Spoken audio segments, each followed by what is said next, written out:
Hello दोस्तों, स्वागत है फिर से आज की एक नई वीडियो में। तो दोस्तों, पिछले वीडियो में हम लोग चैप्टर नंबर 4 देख रहे थे। चैप्टर नंबर 4 का क्वेश्चन नंबर दूसरा का फर्स्ट हम लोग देख लिए थे। क्वेश्चन नंबर दूसरा में हमको बताना था कि निम्न स्थितियों को द्विघात समीकरणों के रूप में निरूपित कीजिए, यानी ax² plus bx plus c equal to 0 के फॉर्म में हमको लिख देना था। हल करके हमको द्विघात समीकरणों के रूप में निरूपित करना था। तो मेरे पास क्वेश्चन नंबर दूसरा का फर्स्ट देख लिए थे। आज हम लोग को दूसरा का सेकंड देखना है। तो देखिए, मेरे पास दूसरा का सेकंड क्वेश्चन है, दिया हुआ है कि दो कर्मागत धनात्मक, ठीक, कर्मागत के माने समझिएगा, दो कर्मागत कर रहा है, ठीक। तो पहला कर्मागत मान लेंगे संख्या ax, ठीक। आगे देखिएगा क्या कर रहा है कि दो कर्मागत धनात्मक पूर्णांक कर रहा है, दो लगातार, यानी दो कर्मागत, ठीक, दो कर्मागत धनात्मक पूर्णांकों का जो गुणनफल है वो 306 है। पहले क्वेश्चन समझिएगा कि क्वेश्चन का मेरे पास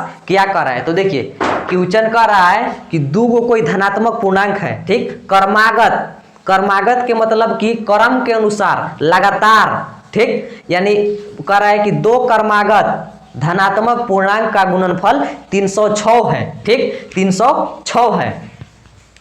और कह रहा है कि पूर्णांकों को ज्ञात करना है, ठीक, पूर्णांकों को ज्ञात करना है। और इस क्वेश्चन को हमको द्विघात समीकरण के रूप में निरूपित कर देना है। तो देखिएगा, मेरे पास क्वेश्चन जो बोला, क्वेश्चन कह रहा है कि दो लगातार यानी दो कर्मागत धनात्मक पूर्णांक का गुणनफल मेरे पास 306 है, ठीक, यानी कर्मागत, दो कर्मागत कर रहा है, दो कर्मागत पूर्णांक कर रहा है, दो कर्मागत धनात्मक पूर्णांक कर रहा है, ये ध्यान रखिएगा, ठीक। तो ऐसा क्वेश्चन मेरे पास जब देगा दो कर्मागत धनात्मक पूर्णांक कहेगा तो पहला कर्मागत पूर्णांक को हमने x मान लेते हैं, ठीक, x मान लेते हैं। तो हमने लिखा कि माना कि पहला धनात्मक पूर्णांक बराबर x, ठीक। अब लगातार चूंकि कर रहा है तो दूसरा धनात्मक पूर्णांक क्या हो जाएगा, x में 1 जोड़ दीजिए, ये दूसरा लगातार धनात्मक पूर्णांक हो जाएगा, ठीक। अब कहता कि 3 लगातार, तो ओकरा में फिर x में 2 जोड़ देते, ठीक। तो x प्लस 2 ये तीसरा लगातार धनात्मक पूर्णांक हो गया। नहीं समझ में आया तो फिर से समझिएगा। कह रहा है कि दो लगातार धनात्मक पूर्णांक है, ठीक, दो लगातार धनात्मक पूर्णांक है, दो कर्मागत के माने क्रम के अनुसार x plus 1, x plus 2, x plus 3, ये सब कर्मागत संख्या है, लगातार संख्या है, ठीक। तो इसी के बारे में यहाँ जिक्र किया जा रहा है। कह रहा है कि दो कर्मागत संख्या है, ठीक। तो हमने माना कि पहला धनात्मक पूर्णांक बराबर x, मान लिया हमने कि माना कि पहला धनात्मक पूर्णांक बराबर x। फिर हमने क्या कहा, दूसरा को मानने के लिए x में 1 जोड़ दीजिए, ये दूसरा धनात्मक पूर्णांक आ जाएगा। धनात्मक में माने प्लस में पॉजिटिव चार्ज होला, बात समझिएगा। तो हमको क्वेश्चन बोला कि दो लगातार धनात्मक पूर्णांक है, ठीक, उनका जो गुणनफल है यानी गुना करने के बाद मेरे पास 306 आता है। यानी जब पहला धनात्मक पूर्णांक और दूसरा धनात्मक पूर्णांक के जब मल्टीप्लाई कराया जाता है तो उसके बराबर में 306 आता है। ये ध्यान से समझिएगा, क्वेश्चन मेरे पास यही कर रहा है, ठीक। तो मेरे पास क्वेश्चन बोला कि दो लगातार यानी दो कर्मागत धनात्मक पूर्णांक का गुणनफल जो है वो 306 है। तो हमें पूर्णांकों को ज्ञात करना है, ठीक। तो कर्मागत के मैंने आपको बताया कि हमने सपोज कर लिए कि मान लिए पहला कर्मागत धनात्मक पूर्णांक x मान लिए और दूसरा को x प्लस 1 मानेंगे और तीसरा को x प्लस 2 मानेंगे और चौथा को x प्लस 3 मानेंगे। इस तरह से क्रम के अनुसार हम लोग बढ़ते जाते हैं। तो उसी प्रकार से हमने लिखा कि माना कि पहला धनात्मक पूर्णांक बराबर ax तथा दूसरा धनात्मक पूर्णांक बराबर x में 1 जोड़ दीजिए। अगर तीसरा कहता,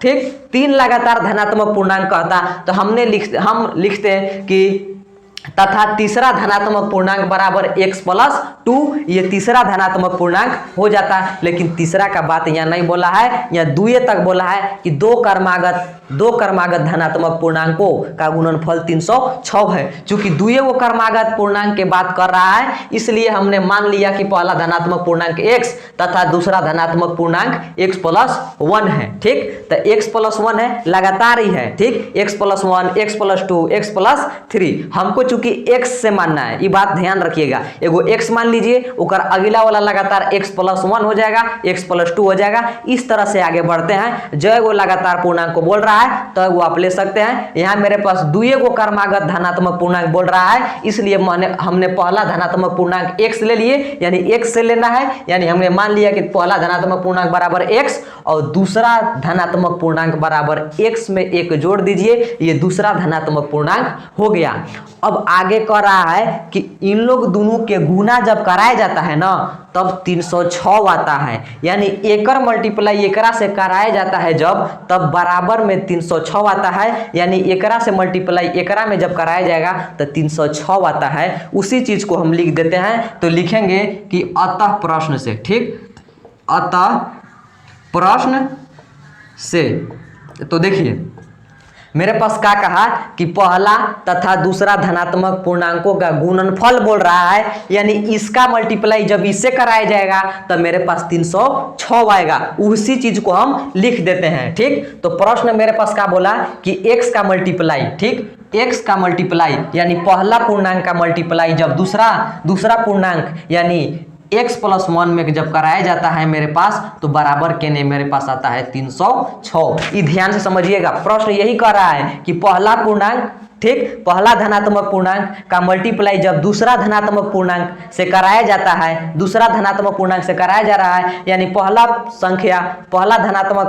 क्रमागत धनात्मक संख्या का मल्टीप्लाई जब इससे कराया जाता है तब मेरे बराबर के ने 306 आता है। ये ध्यान समझिएगा, ठीक। यानी x का मल्टीप्लाई जब x+1 से कराया जाता है तब कितना आता है, 306 आता है। इसी चीज को आप हल कर दीजिए, द्विघात समीकरण दिख जाएगा, द्विघात समीकरण के रूप में निरूपित हो जाएगा। तो देखिएगा क्वेश्चन जैसे इसे बोला वैसे वैसे तो हम कर दिए। क्वेश्चन बोला कि पहला धनात्मक पूर्णांक तथा दूसरा धनात्मक पूर्णांक का गुणनफल, तो गुना में है, यो गुना में, गुणनफल के बराबर गुणनफल कितना प्राप्त होता है, 306। तो वही चीज तो हम कर दिए। अब x से मल्टीप्लाई कराइए x में, यानी मल्टीप्लाई में है तो x गुने x मेरे पास आ जाएगा x²। अब x प्लस है तो प्लस लिख दीजिए। अब x से मल्टीप्लाई कराइए 1 में तो 1 से कम x और बराबर के ने 306 है तो लिख दीजिए 306। फिर देखिएगा, चूंकि हमको बताइएगा 306 तो RHS में है, RHS में हमको 0 आना चाहिए। ax² + bx + c = 0 के फॉर्म में होना चाहिए, इसलिए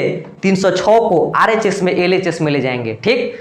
RHS से LHS में ले जाएंगे तब नहीं 0 बचेगा। तो देखिएगा हम कर देते हैं क्या चीज, x² है तो x² प्लस x है तो लिख देंगे x, ई प्लस में है और बराबर के जैसे होने जाएगा RHS से LHS में जाएगा, ई प्लस से माइनस में हो जाएगा। मेरे भाई ध्यान रखिएगा, प्लस से माइनस में 306 हो जाएगा और इन्हें बराबर के कुछ वो नहीं बचेगा, यानी 0 बच गया। यही मेरा आंसर आ गया, x² + x - 306 = 0। यही मेरे पास आंसर आ गया। तो इस तरह से हम लोग क्वेश्चनों को हल करते हैं। क्वेश्चनों को पढ़ते रहिए और क्वेश्चनों को हल करते रहिए। यानी ax² + bx + c = 0 के फॉर्म में आ गया। x² + x - 306 = 0, ये द्विघात समीकरण के रूप में निरूपित हो गया। पूछेगा कि x का है तो x पहला धनात्मक पूर्णांक है, ठीक। तो अगले वीडियो में हम लोग अगले क्वेश्चनों को हल करने को सीखेंगे। तब तक जय हिंद। मेरे चैनल को सब्सक्राइब कीजिए, सपोर्ट कीजिए, ठीक। अगले वीडियो में मिलते हैं, तब तक जय हिंद।